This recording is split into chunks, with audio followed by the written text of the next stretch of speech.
آپ نوٹ کر لیجئے، یہ کتابیں اگر آپ پڑھنا چاہیں تو کتاب الملاحم میں پڑھیے. بدترین عذاب عربوں پر آیا کھڑا ہے، سروں پر چڑھا ہوا ہے، بدترین. ایسی جنگ ہونی ہے الملحمۃ العظمیٰ، جس کو کہ میں بھی آپ کو گواہی پیش کر دوں گا، جسے کہا گیا دی لاسٹ کروسیڈ. بش نے بھی کروسیڈ کا لفظ بول دیا تھا، پھر واپس لیا اس نے. نکل جاتی ہے جس کے منہ سے سچی بات مستی میں. فقیہ مصلحت بھی سے اور ہندے بادہ خار اچھا، کروسیڈ کہہ کر پھر واپس لیا. یہ کروسیڈ،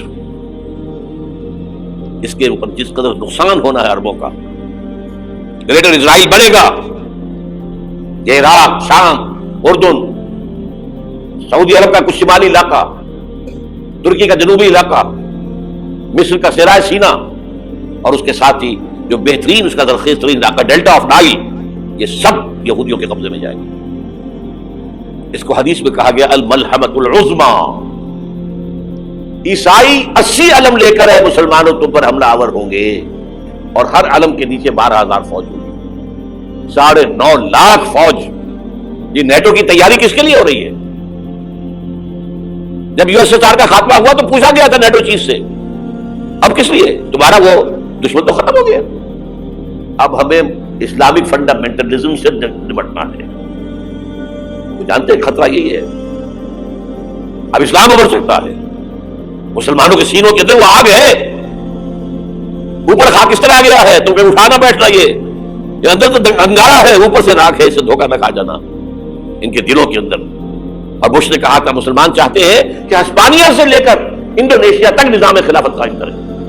اور میں حیران ہوا تھا کہ اس کمبخت کو ہسپانیہ کا خیال کیسے آ گیا. ہمیں تو کبھی آتا ہی نہیں، اب ہم تو بھول گئے. وہ تو 500 برس پرانی بات ہے جبکہ وہاں سے ہمیں نکال دیا گیا تھا. اگر تو اقبال نے کہا تھا ہے ارض فلسطین پہ یہودی کا اگر حق، ہسپانیہ پر حق نہیں کیوں اہل عرب کا. ہسپانیہ میں تو 800 سال حکومت کی مسلمانوں نے، اور ابھی 500 برس سے گزرے ہیں نا. یہودی تو ارض مقدس سے 2000 سال نکالے گئے، انہیں لا کے آباد کیا گیا، عربوں کے سینے میں خنجر پھونک دیا گیا. وہ چھوٹا سا ملک جو چاہتا کرتا، کوئی پوچھنے والا نہیں. امریکہ جیسے اپنے بیٹے کی حفاظت کرے ویسے کرتا اس کی. اور حضور نے فرمایا ہے وہ جنگ جب ہوگی تو ایک باپ کے اگر 100 بیٹے ہوں گے تو 99 ختم ہو جائیں گے، ایک بچے گا. یہ حدیث ہے صحیح. اور آپ نے فرمایا ویل للعرب من شر قد اقترب، عربوں کے لیے ہلاکت ہے، عربوں کے لیے بربادی ہے اس شر سے جو قریب آ چکی ہے. اور آج جس طرح انہوں نے ان کی تہذیب کو اختیار کر لیا ہے، دبئی جا کر دیکھیے، بدترین مغربی معاشرہ جو ہے وہ دبئی کے اندر ہم نے قائم کر کے دکھا دیا. اب سعودی عرب اس راستے پر بڑھ رہا ہے. اور اس کے بعد نمبر 2 پر جو ہے ہم پاکستانی ہیں. لیکن میں اس کے پہلی بات جو کہہ رہا ہوں وہ تو یقینی ہے، اس میں تو احادیث صحیحہ موجود ہے. اگرچہ اس کے بعد پاسا پلٹے گا، پھر حضرت مہدی کا ظہور ہوگا، حضرت عیسیٰ کا نزول ہوگا، اور وہ گریٹر اسرائیل گریٹر گریو یارڈ بنے گا یہودیوں کا. ایک ایک یہودی قتل ہوگا اور دفن ہوگا. یہ بات میں ہونا ہے، میں پہلی بات بات کر رہا ہوں. وہ پاسا پلٹے گا جب پلٹے گا. ابھی جو سامنے ہے وہ کیا ہے؟ جس ملحمۃ العظمیٰ کہا حضور نے، جسے آرمگیڈون کہتے ہیں عیسائی. آرمگیڈون کی اگر کہیں جا کر آپ دیکھیں گے، آپ ڈکشنری میں مانی کیا لکھا ہے؟ A very big war which will be fought between the forces of evil and good before the end of this world. اس دنیا کے خاتمے سے پہلے خیر اور شر کی قوتوں کے درمیان بہت بڑی جنگ ہوگی. ارمجدون اسے کہتے ہیں عربی میں، اور آرمگیڈون اسے کہتے ہیں انگریزی کے اندر. اور یہ بائبل کی آخری کتاب کے اندر ہے، جو اس میں کہ مکاشفات یوحنا، ریویلیشنز آف سینٹ جان. یہ تو میں کہہ رہا ہوں یقین کے ساتھ، اور زیادہ دور نہیں ہے، آیا چاہتا ہے. اس لیے کہ یہودیوں کا اور عیسائی جو کنزرویٹوز ہیں، نیو کنزرویٹوز، ان کا 5 نکاتی ایجنڈا ہے متفق علیہ، جس کے تحت یہ جنگ صلیبی شروع کی گئی ہے. تو سن لیجئے آپ. آرمگیڈون نمبر 1، گریٹر اسرائیل قائم ہو جانا اس کے نتیجے میں نمبر 2، مسجد اقصی اور قبۃ الصغریٰ کو گرانا نمبر 3، وہاں 3rd ٹیمپل، وہ مسجد جو حضرت سلیمان نے بنائی تھی 1000 قبل مسیح میں، پھر برباد کی تھی نیبوکدنیزر نے، دوبارہ بنائی گئی پھر دوبارہ ختم ہوئی 70 عیسوی اور تک گری پڑی ہے. ان کا خانہ کعبہ گرا ہوا ہے 70 عیسوی سے لے کر آج تک. ایک دیوار ہے ویلنگ وال جہاں جاتے ہیں روتے ہیں پیٹتے ہیں ماتم کرتے ہیں, وہاں وہ بنے گا 3rd ٹیمپل. اور نمبر 4 اس میں لا کر رکھا جائے گا تخت حضرت داؤد کا. یہ تخت کہاں ہے اس وقت؟ یہ لندن شریف کے اندر جو ان کی پارلیمنٹ کا جو چرچ ہے ویسٹ منسٹر ایبے اس میں رکھا ہوا ہے. ایک پتھر تھا جس پر بٹھا کر حضرت داؤد کی تاج پوشی ہوئی, پھر حضرت سلیمان کی ہوئی, پھر وہ پتھر رکھ دیا گیا جب حضرت سلیمان نے بنایا ہیکل مسجد اقصی. وہاں رہا وہ. ہر بادشاہ جو تھا یہودی اسی کے اوپر بٹھا کر اس کی تاج پوشی ہوتی تھی. سن 70 میں ٹائٹس نے گرایا اسے ہیکل کو, وہ پتھر لے گیا, وہاں سے روم گیا, روم سے آئرلینڈ گیا, آئرلینڈ سے اسکاٹ لینڈ آیا, اسکاٹ لینڈ سے انگلینڈ آیا, اور اب وہ رکھا ہوا ہے 14ویں صدی عیسوی سے آج تک. وہ ویسٹ منسٹر ایبے میں رکھا ہوا, ایک کرسی کی سیٹ میں اسے بنا دیا گیا ہے تخت کی شکل. اب انگریزوں میں کوئی ملکہ ہو, کوئی بادشاہ ہو جس کی بھی تاج پوشی ہونی اس میں ہو, یہ لا کر رکھا جائے گا 3rd ٹیمپل میں. اور اس پر یہودیوں کے خیال کے مطابق ان کا مسیحا آئے گا جو مسیح دجال ہوگا. عیسائیوں کے خیال کے مطابق حضرت عیسیٰ آئیں گے, وہ ہمارا بھی خیال حضرت عیسیٰ آئیں گے علیہ الصلوۃ والسلام.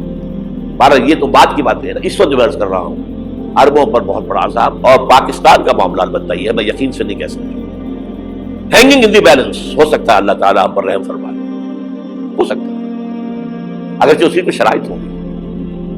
چمن کے مالک اگر بنا لے موافق اپنا شعار, اب بھی چمن میں آ سکتی ہے پلٹ کر چمن سے روٹھی بہار, اب بھی ہو سکتی ہے. اور یہ بھی ہو سکتا ہے کہ اللہ تعالیٰ نے معجزانہ طور پر ہمیں ملک دیا, ہم نے اللہ سے بدعہدی کی, وعدہ خلافی کی, غداری کی, لہذا سزا دی جائے اور ہم سے یہ ملک چھین لیا جائے. It's just possible. دور نہ سمجھے, اس انہونی بات نہ سمجھے. جو گھیراؤ ہو رہا ہے آپ کا, آپ کے مغرب میں نیٹو فورسز اور مشرق میں بھارتی فورسز گدھوں کی طرح بیٹھے ہوئے انتظار کر رہے ہیں پاکستان اور ڈسٹیبلائز ہو جائے, یہاں اور بدامنی ہو جائے. اب لاہور میں پھر آج دھماکے ہو گئے ہیں. 2 دن پہلے کا دھماکہ میں سہ کے آیا ہوا ہوں, آپ کے سامنے بیٹھا ہوں. وہ جانے بچی نہیں. جو ہماری اکیڈمی کا حشر ہوا میں آپ کو نہیں بتا سکتا. یہ سارا کیوں ہو رہا ہے؟ تاکہ یہاں بدامنی ہو جائے اور ہمیں جواز مل جائے.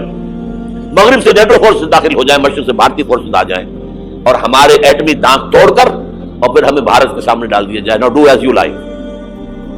یہ ان کا نقشہ ہے. ہوگا کیا وہ اللہ جانتا ہے. ہوگا وہ جو اللہ چاہے. لیکن اللہ کا چاہنا جو ہے وہ کس پر منحصر ہے؟ یہاں انقلاب برپا کرو, یہاں اسلام لاؤ. اگر دھندوں میں لگے رہو گے تو وہ خود بخود نہیں آ جائے گا انقلاب. صحابہ نے جانیں دی تھی, کتنی تکلیفیں اٹھائی تھی. 12 برس تک مکی دور کے اندر بانشہ درویشی در ساز و دمادم سن, جو پختہ شبی خدرا پر سلطنت جم سن. یوم طائف یاد ہے جو حضرت عائشہ فرماتی ہے کہ میں نے پوچھا تھا حضور سے کہ یوم احد سے زیادہ سختی بھی آپ پر کبھی آئی؟ یوم احد پر کیا ہوا تھا؟ تلوار کا وار پڑا تھا آپ کے چہرہ مبارک. یہ جو رخسار کی ہڈی ہے اس کے اندر وار گیا ہے. اوپر خود کی 2 کڑیاں تھیں, وہ اس پہ گھس گئیں. 2 دندان مبارک شہید ہوئے. وہ خود کی کڑیاں ایک صحابی نے اپنے دانتوں سے پکڑ کے کھینچنے کی کوشش کی, دانت نکل گئے, وہ نہیں نکلی. کیا جتن کر کے نکالی گئی ہوگی تو خون کا فوارہ, اتنا خون گیا ہے کہ آپ بے ہوش ہو گئے, گر گئے, اور مشہور یہ ہو گیا کہ آپ کا انتقال ہو گیا, شہادت ہو گئی. یہ سیرت کبھی پڑھی ہے؟ حضرت عائشہ کے ہوش کا تو یہی دور تھا نا. یوم طائف میں جو آپ کیا تھی, بچی تھی, انہیں کیا پتا کیا ہو رہا ہے حضور کے ساتھ. 3 دن تک حضور مکے کی گلیاں اور وہاں کے باشندوں پتھراؤ کر گئے تھے اس امید میں کہ شاید وہاں کا کوئی سردار ایمان لے آئے. تو یہاں تو ابو طالب بھی فوت ہو گئے. یہی دنیاوی سہارا تھا, خاندانی سہارا تھا ابو طالب کے ذریعے. اور گھر میں ایک دلجوئی کرنے والی رفیق حیات تھی, وہ بھی, ان کا بھی انتقال ہو گیا. آپ نے کہا یہ عام الحزن ہے. اب تو سب کو طے ہو گیا قریش کو کہ آپ جیسے قتل کر دو. اسی لیے آپ گئے طائف, شاید وہاں کا کوئی بڑا سردار مانے, ایمان لے آئے مجھ پر, تو میں اپنا مرکز ادھر شفٹ کر دوں. تینوں سے ملے ہیں, تینوں نے وہ جواب دیے ہیں, نکل جاؤ یہاں سے, میں تمہارے ساتھ بات بھی کرنے کو تیار نہیں.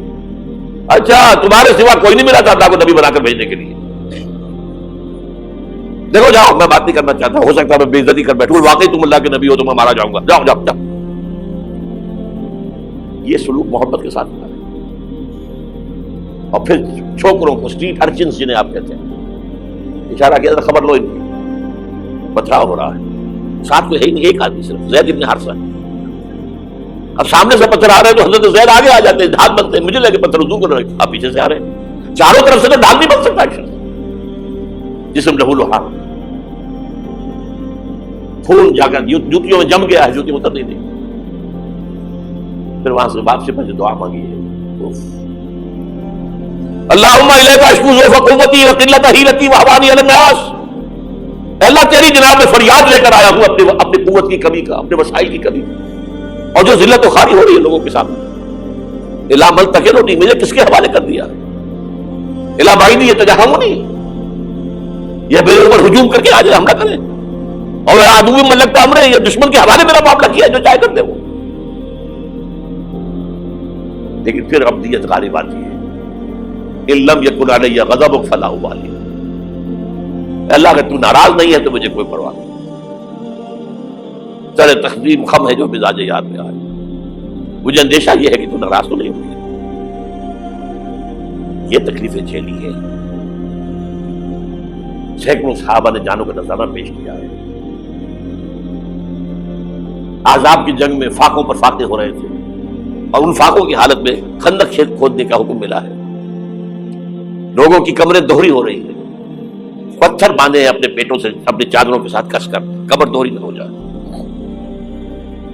اور جب صحابہ کدالیں چلا رہے ہیں تو کیا کہہ رہے ہیں؟